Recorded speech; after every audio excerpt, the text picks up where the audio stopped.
20-25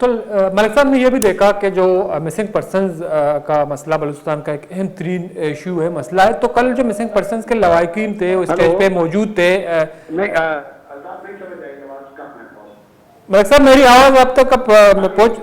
ہاں میں یہ کہہ رہا ہوں کہ جو کل کا جلسہ تھا اور اس میں جو مسنگ پرسنز کے لواحقین تھے وہ بھی اسٹیج پہ موجود تھے. مریم نواز صاحبہ نے ان سے ملاقات کی، بعد میں اپنے تقریر میں انہوں نے مسنگ پرسنز کا ذکر کیا، اور دوسرے جو سیاسی جماعتوں کے سربراہان ہیں انہوں نے مسنگ پرسنز کا ذکر کیا.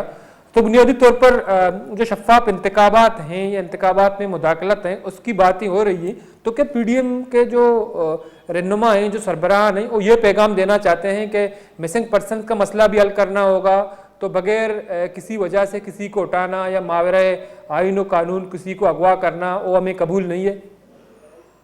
دیکھیں گزارش یہ ہے کہ مسنگ پرسن کا مسئلہ بلوچستان، سندھ، کے پی کے میں تو بڑی شدت کے ساتھ موجود ہے، لیکن پنجاب میں بھی یہ مسئلہ موجود ہے. اس کی نوعیت اور ڈائمنشن ذرا ڈیفرنٹ ہے، لیکن بہرحال وہاں موجود ہے. وہاں سے بھی ہزارہ افراد، سینکڑوں کی تعداد میں لاپتہ کیے گئے ہیں، مارے گئے ہیں. میں یہ عرض کرنا چاہوں گا کہ اس طرح کی صورتحال کو جیسے کل اس جلسے میں ہوئی، مریم نواز نے جس طرح سے مسنگ پرسنز کے لواحقین کو اسٹیج پہ بلایا یا خود وہ اس سے پہنچے اور سردار اختر جان اور دیگر سیاسی قیادت سے اپنے دکھ درد کا اظہار کیا، اور اس کے رد عمل میں ان کے غم کے اظہار میں مریم نواز جو سینٹرل لبرل ڈیموکریسی کی قیادت کرتی ہیں اس ملک میں، انہوں نے اس سلگتے ہوئے مسئلے پر لواحقین کے ساتھ جس طرح سے اظہار ہمدردی کیا ہے، وہ میں یہ سمجھتا ہوں کہ بلوچستان کے لوگوں کے لیے بہت خوش آئند ہے. اس پر مختلف حلقوں سے تنقید بھی آ رہی ہے، اور خاص طور پر سرکاری حلقوں سے، کہ مریم کے والد کے دور حکومت میں بھی تو یہ سب کچھ ہو رہا تھا، اس وقت انہوں نے کیا کیا. تو ہم جانتے ہیں کہ مریم کے والد صاحب جب پاکستان کے وزیر اعظم تھے تو اس وقت بھی وہ ماورائے قانون و آئین ہونے والی کارروائیوں کو روکنے کی اپنے تئیں پوری کوشش کر رہے تھے. لیکن آپ جانتے ہیں کہ جس طرح سے وزیر اعظم کو مکھن سے بال کی طرح نکالا گیا ہے، اس طرح کی حکومتوں میں وزیر اعظم اقتدار میں ہوتا ہے، اختیارات نہیں رکھتا ہے. بنیادی لڑائی کیا ہے؟ بنیادی لڑائی اس وقت جو سیاسی صف بندی ہو رہی ہے وہ صرف یہ ہے کہ جی عوام کو حق حکمرانی ملنا چاہیے، ایک. دوسرا یہ کہ جی عوام کے منتخب کردہ نمائندوں کو صرف اقتدار کی کرسی نہیں ملنی چاہیے بلکہ آئین کے مطابق تمام تر اختیارات ان کے پاس ہونے چاہیے، اور دیگر تمام ریاستی محکمے ان کے ماتحت ہونے چاہیے. پالیسی سازی کے تمام تر اختیارات پارلیمنٹ کے پاس ہونے چاہیے، اور جب ہم پارلیمنٹ کی بات کرتے ہیں تو اس کے سریس معنی یہ ہے کہ عوام کے پاس ہونے چاہیے، اور تمام ادارے اس پالیسی کو منوان قبول کریں. اختلاف رائے جس کو ہو وہ استعفیٰ دے اور گھر چلا جائے، لیکن جو پالیسی پارلیمنٹ یا پارلیمنٹ کی منتخب کردہ حکومت واضح کرے اس کو قبول کرنا ہر کسی کا آئینی، اخلاقی، سیاسی، قانونی فرض ہے، پابند ہے. یہ ہے لڑائی کی بنیادی نوعیت. اب اس لڑائی میں عوام کس طرف جاتے ہیں اور طاقتور کس طرف جاتے ہیں یہ طے کرے گا اس جنگ کے نتیجے کو. میری رائے یہ ہے کہ آج تک انسانی تاریخ میں کبھی بھی انسانوں کے ایک اجتماعی موقف کو، اجتماعی کوشش کو، سیاسی جدوجہد کو طاقت کے بل بوتے پر کبھی شکست نہیں دی جا سکی ہے. اور میں امید رکھتا ہوں کہ جی پاکستان میں بھی اس جدوجہد کے نتیجے میں پاکستان کے عوام، پاکستان کی سالمیت اور پاکستان کا آئین سلامت رہے گا اور کامیاب نکلے گا.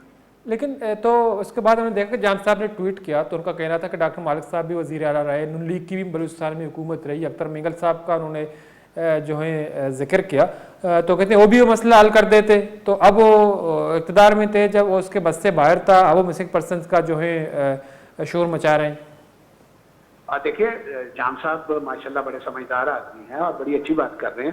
یہ مان لیتے ہیں کہ ڈاکٹر مالک صاحب اور دیگر جب حکمران رہے تھے انہوں نے کچھ نہیں کیا، یہ مان لیتے ہیں. کیا جان صاحب کو کسی نے روکا ہے؟ وہ مسئلہ حل کر کے تاریخ میں اپنا نام لکھوا لیں. اور اگر جان صاحب بھی نہیں کر پا رہے تو یہی پرابلم ڈاکٹر مالک اور دیگر وزرائے اعلیٰ کے سامنے درپیش رہی ہے کہ وہ اقتدار میں آتے ہیں، اختیارات سے محروم رہتے ہیں، چاہے وہ بلوچستان کے صوبائی حکومت ہو، سندھ کی حکومت ہو، وفاق کی حکومت ہو یا پنجاب کی حکومت ہو.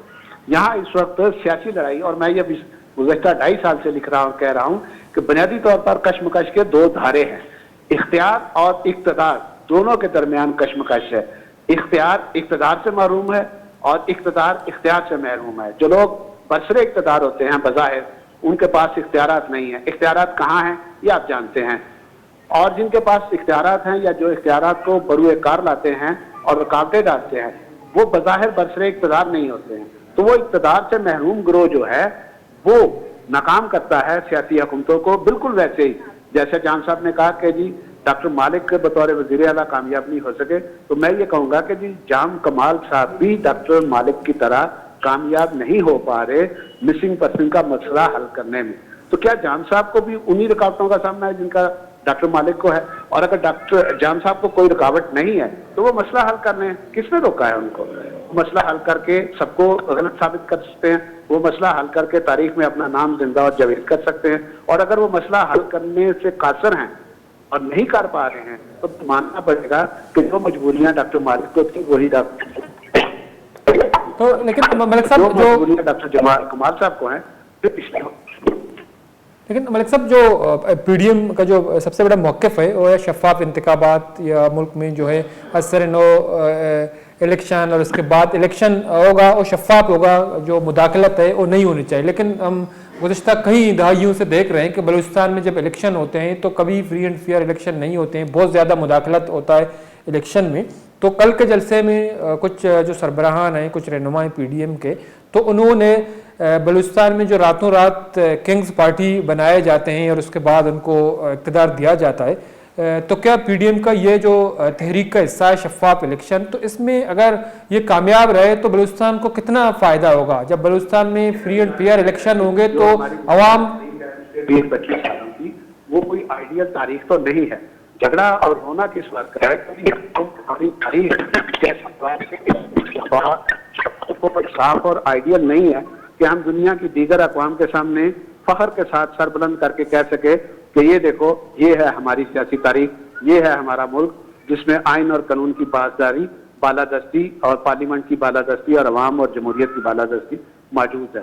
چونکہ ایسا نہیں ہے اور یہ ایک حقیقت ہے، تو جدوجہد کا محور بھی یہی ہے. اور اسی محور پر رہتے ہوئے مسئلہ صرف یہ نہیں ہے کہ جی انتخابات کروائے جائیں، مسئلہ یہ ہے بنیادی طور پر کہ شفاف، صاف، بلا کسی مداخلت کے عام انتخابات ہوں. اور یہ انتخابات ہونے چاہیے سینٹ کے ہونے والے 21 مارچ 2021 کو ہونے والے انتخابات سے قبل، اس لیے کہ یہ بات اب ثابت ہو چکی ہے کہ 2018 کے انتخابات کا مینڈیٹ چرایا گیا تھا.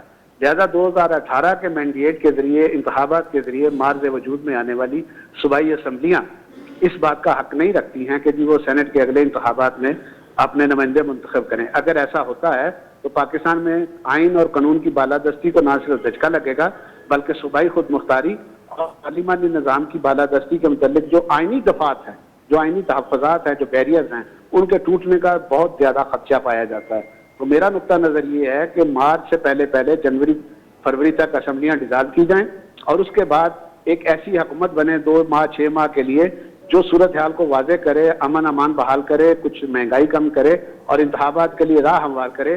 یہ ایک مشترکہ حکومت بھی ہو سکتی ہے، پی ٹی آئی کو شامل کر لیا جائے اس میں، اور وہ حکومت ایسی ہو جو انتخابات کروائے اور اس پہ سب کا اعتماد ہو، قابل اعتماد انتخابات کروائے بغیر پاکستان کے عوام کو یہ احساس اور یہ یقین نہیں دلایا جا سکتا کہ وہ پاکستان کے اقتدار اعلیٰ کے مالک ہیں، جیسا کہ 1973 کے آئین نے ان کو ڈکلیئر کیا ہے. تو صرف انتخابات نہیں، شفاف، صاف، غیر جانبدارانہ انتخابات، اور وہ بھی اس وقت سے پہلے جب تگڑم ہو جائے، اور یہ تگڑم مارچ 2021 کو ہونا ہے، اس کو روکنا بہت ضروری ہے. ٹھیک ہے، بہت بہت شکریہ ملک صاحب، ٹائم نکالا پروگرام میں شریک رہے. مدر جناب رات ملک صاحب کا پتران کھنگائی گوشہ ہمیشہ ایک تاریخی جلسہ ہی ہوتا. تو پی ڈی ایم ہماری سیاسی جماعت کے استان یا پی ڈی ایم میں مستری ایجنڈا سر نو انتخابات یا انتخابات کے استان الیکشن ودی ملکہ بند تو آنی تو کا مداخلت مبی بلکہ غیر جانبدارانہ شفاف اور فیئر الیکشن بھی چرشیا چاہ محلوق کے رائے کے ہستے یا محلوق کے رائے آئی اور اہمیت دیکھ بھی یا محلوق اما مردمارا ووٹ کہاں یا اما امیدوارا ووٹ کہاں تو آئیے کامیابی کے ہستے یہ بڑا دیوارا جنک مبی چونکہ ماضی الیکشن مدستہ کے اما کامیابی امیدوار کے ہاں عواما ووٹ داتا تو بلے آ کامیاب نہ بودتے کنچے امیدوار دیما الگ بودتے کہ آ عوامی مینڈیٹ نہیں. بریک کے ضرور 50 میں عظمتہ ساڑی بھی گیشن کا پترال.